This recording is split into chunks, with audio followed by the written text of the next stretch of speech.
Shalom Bapak Ibu para peserta arisan yang saya hormati. Kita patut bersyukur hari ini Tuhan memberikan kesempatan kepada kita untuk merenungkan kebenaran firman Tuhan di dalam momen malam arisan yang berbahagia. Mari saya mengajak kita terlebih dahulu untuk berdoa, mempersiapkan hati dan pikiran kita di hadapan Tuhan. Kita bersatu di dalam doa. Bapa di surga, terima kasih, kami bersyukur waktu yang indah Tuhan berikan kami di dalam persekutuan malam arisan petang hari ini. Biarlah Tuhan yang terus memimpin kami, menolong kami, sehingga kami menjadi pribadi-pribadi yang Tuhan pakai menjadi saluran berkat Tuhan dimanapun kami berada.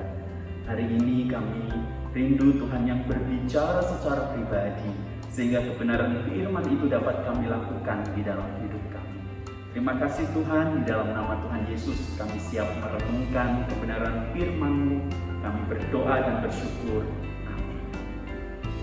Para peserta arisan yang berbahagia, firman Tuhan hari ini saya berikan judul Humility, the first virtue, atau kerendahan hati adalah kebajikan pertama yang harus menjadi landasan kita untuk hidup sebagai para murid Kristus. Saya mengajak kita untuk membuka bagian Alkitab di dalam Filipi pasal yang kedua, ayat yang pertama sampai ayat yang ke-11. Filipi pasal yang kedua, ayat pertama sampai ayat yang ke-11. Saya akan bacakan untuk kita semua. Nasihat supaya bersatu dan merendahkan diri seperti Kristus. Jadi karena di dalam Kristus ada nasihat, ada penghiburan kasih, ada persekutuan roh, ada kasih mesra dan belas kasihan. Karena itu sempurnakanlah sukacitaku dengan ini. Hendaklah kamu sehati sepikir dalam satu kasih, satu jiwa, satu tujuan, dengan tidak mencari kepentingan sendiri atau puji-pujian yang sia-sia. Sebaliknya hendaklah dengan rendah hati, yang seorang menganggap yang lain lebih utama daripada dirinya sendiri. Dan janganlah tiap-tiap orang hanya memperhatikan kepentingannya sendiri, tetapi kepentingan orang lain juga. Hendaklah kamu dalam hidupmu bersama menaruh pikiran dan perasaan yang terdapat juga dalam Kristus Yesus, yang walaupun dalam rupa Allah tidak menganggap kesetaraan dengan Allah itu sebagai milik yang harus dipertahankan, melainkan ia telah mengosongkan dirinya sendiri dan mengambil rupa seorang hamba dan menjadi sama dengan manusia.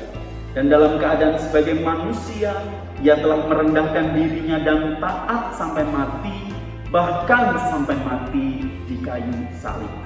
Itulah sebabnya Allah sangat meninggikan dia dan mengaruniakan kepadanya nama di atas segala nama, supaya dalam nama Yesus bertekuk lutut segala yang ada di langit dan yang ada di atas bumi dan yang ada di bawah bumi, dan segala lidah mengaku Yesus Kristus adalah Tuhan, bagi kemuliaan Allah Bapa. Sampai sejauh ini pembacaan firman Tuhan. Berbahagialah kita yang bukan hanya mendengar, tetapi juga melakukan dan menghidupinya di dalam kehidupan kita setiap hari. Bapak Ibu para peserta arisan yang Tuhan Yesus kasihi, pasti kita sudah tidak asing dengan kata rendah hati. Kita pastinya selalu mendengar kata tersebut di dalam keseharian kita setiap waktu dan setiap saat. Bahkan orang-orang di sekitar kita terkadang memperbincangkan dan mengajarkan, menasehati untuk kita menjaga hidup supaya kita tidak sombong atau tetap rendah hati. Ketika orang lain mengatakan rendah hati, pasti ada kata keluar yang lain, yaitu tidak sombong dan tidak angkuh. Rendah hati yang kita bahas bukan berbicara tentang hati yang rendah, bukan. Rendah hati yang dimaksud yaitu sikap ketika kita menyadari keterbatasan kemampuan diri dan ketidakmampuan diri sendiri, sehingga dengan begitu kita tidak menjadi orang yang angkuh, atau orang yang sombong. Justru, Bapak Ibu Saudara yang terkasih, kita akan semakin menyadari dan mengakui kebergantungan kita kepada Tuhan dan mencari kehendak-Nya di setiap waktu di dalam kita mengambil setiap keputusan yang harus kita ambil. Rendah hati itu hal yang paling mudah untuk kita lakukan. Hanya terkadang kita lupa dan menyepelekannya. Apalagi di zaman sekarang yang sudah berubah pesat dan ditambah dengan adanya pandemi. Seorang filsuf dari China kuno yang bernama Confucius di dalam tulisannya pernah mengatakan sebuah kalimat seperti ini. Kerendahan hati adalah dasar yang kokoh dari sebuah kebajikan. Saya ulangi, kerendahan hati adalah dasar yang kokoh dari sebuah kebajikan. Jadi dengan kita melakukan semua hal dengan kebajikan itu, berarti kita bisa dikatakan masih mempunyai sikap rendah hati. Karena rendah hati adalah sebuah dasar yang kokoh untuk kita melakukan segala tindakan kebaikan yang kita harus lakukan di dalam setiap kehidupan kita. Maka dari itu, kita perlu yang namanya memiliki sikap yang rendah hati di dalam kehidupan. Kita perlu menyadari di dalam kehidupan kita bahwa kita ini adalah manusia yang seharusnya selalu bergantung kepada Tuhan, dan kita menyadari keberadaan kita sebagai manusia yang lemah kalau kita hidup tanpa Tuhan di dalam kehidupan kita. Bapak Ibu Saudara yang terkasih, perikop yang kita baca merupakan himne kuno yang dikutip oleh Paulus. Pada bagian sebelumnya, kita sudah sama-sama tahu melihat bagaimana Kristus merendahkan dirinya sampai mati di kayu salib. Dari surga yang mulia turun ke dalam dunia yang hina. Pencipta mengambil hakikat sebagai ciptaan. Tatkala dia menjadi manusia yang paling hina, bahkan dicatat di situ mati secara paling tersiksa. Tindakan perendahan diri ini merupakan tindakan kerendahan hati yang luar biasa yang belum pernah dilakukan oleh siapapun. Pertanyaannya bagi kita, apakah kerendahan ini membuat Kristus dilecehkan? Ya, tentu saja. Apakah dia menjadi rentan terhadap kelemahan? Tentu saja. Perendahan diri yang dia lakukan membuatnya menjadi objek yang disalahpahami, yang mengalami pelecehan, mengalami ketidakadilan, bahkan penyiksaan dan kematian. Walaupun semuanya itu terjadi, saya mau katakan bahwa itu bukanlah titik akhir. Himne yang indah ini tidak berakhir di kayu salib. Himne ini diakhiri dengan sebuah kemuliaan yang tidak diberikan kepada siapapun oleh Allah di dunia ini. Di ayat yang ke-9, di situ dicatat, itulah sebabnya Allah sangat meninggikan dia. Kata itulah sebabnya atau karena itu di dalam ayat yang ke-9 menunjukkan bahwa bagian ini merupakan sebuah kelanjutan dari ayat 6 sampai ayat yang ke-8. Sebuah perendahan atau kerendahan hati yang kemudian diikuti dengan pemuliaan atau kemuliaan. Tidak untuk selamanya orang yang rendah hati akan dieksploitasi. Ada momen ilahi yang menanti. Ada intervensi Allah ketika momen ilahi itu tiba, Bapak Ibu Saudara.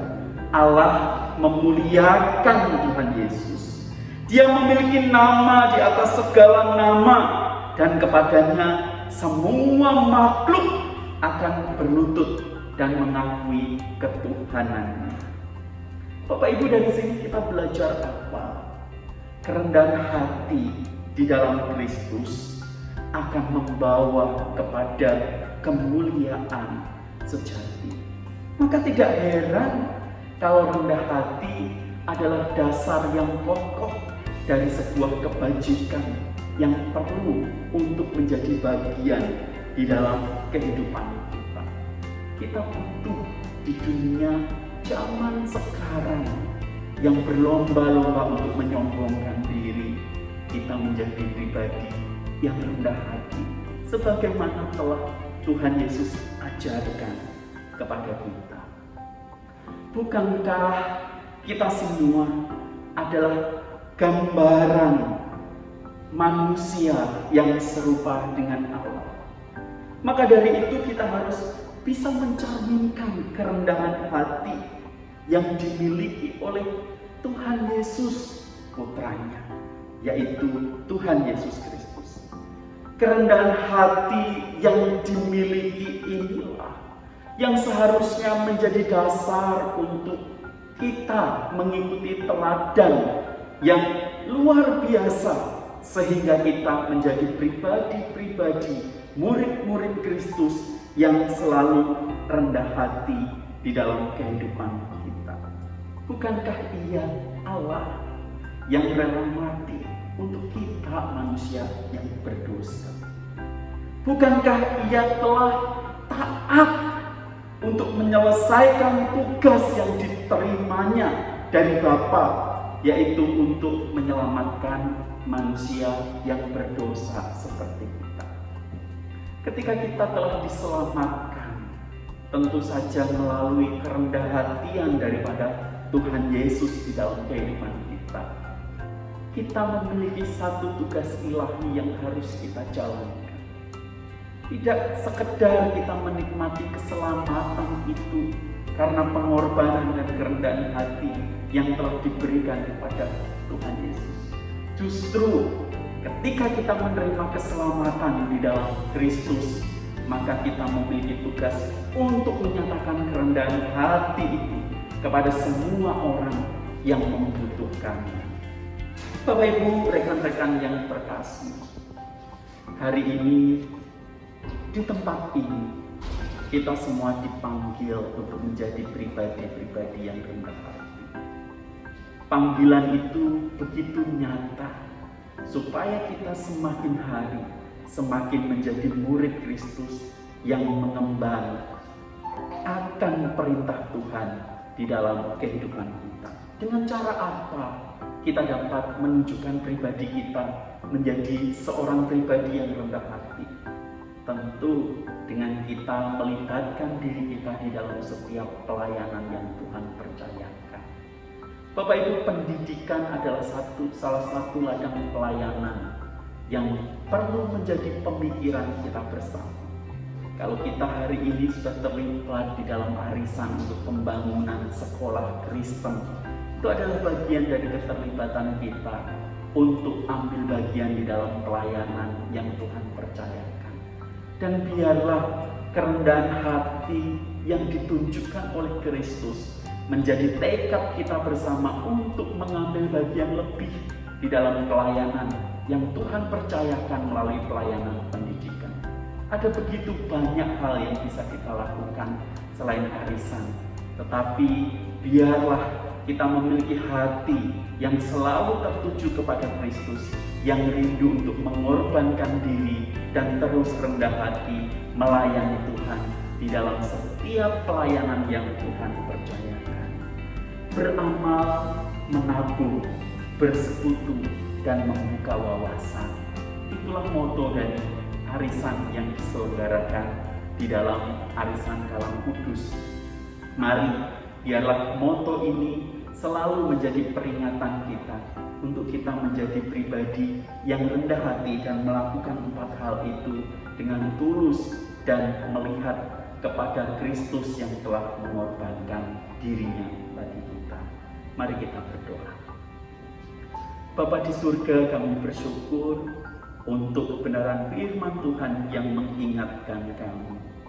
Di tengah-tengah dunia yang saat hari ini sedang berlomba-lomba untuk menonjolkan diri, kami rindu biar kami semakin menyadari bahwa kami harus selalu belajar rendah hati di hadapan Tuhan.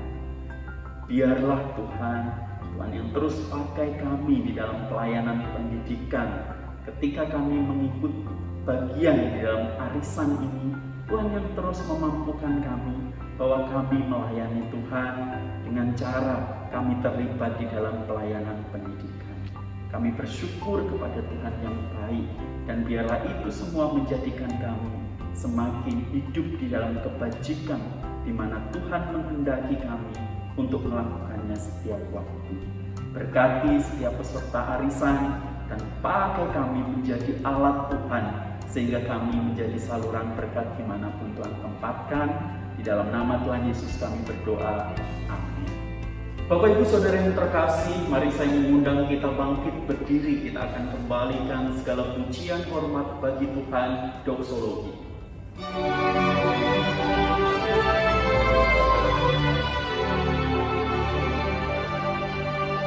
Puji Allah Bapa Putra, puji Allah Roh Kudus, ketiganya yang esa.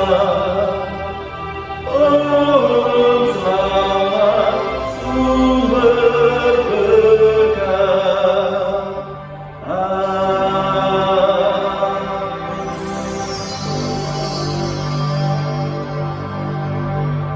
Bapak Ibu Saudara yang terkasih, setiap kita dipanggil untuk hidup serupa dengan Kristus. Setiap kita dipanggil untuk belajar menjadi pribadi yang rendah hati di hadapan-Nya. Mari bagi setiap kita yang rindu untuk hidup rendah hati seperti Tuhan Yesus Kristus, arahkanlah hati dan pikiranmu kepada Tuhan, terimalah berkat Tuhan. Tuhan memberkati engkau dan melindungi engkau. Tuhan menyinari engkau dengan wajah-Nya dan memberi engkau kasih karunia. Tuhan menghadapkan wajah-Nya kepadamu dan memberi engkau damai sejahtera dari sekarang sampai selama-lamanya. Amin.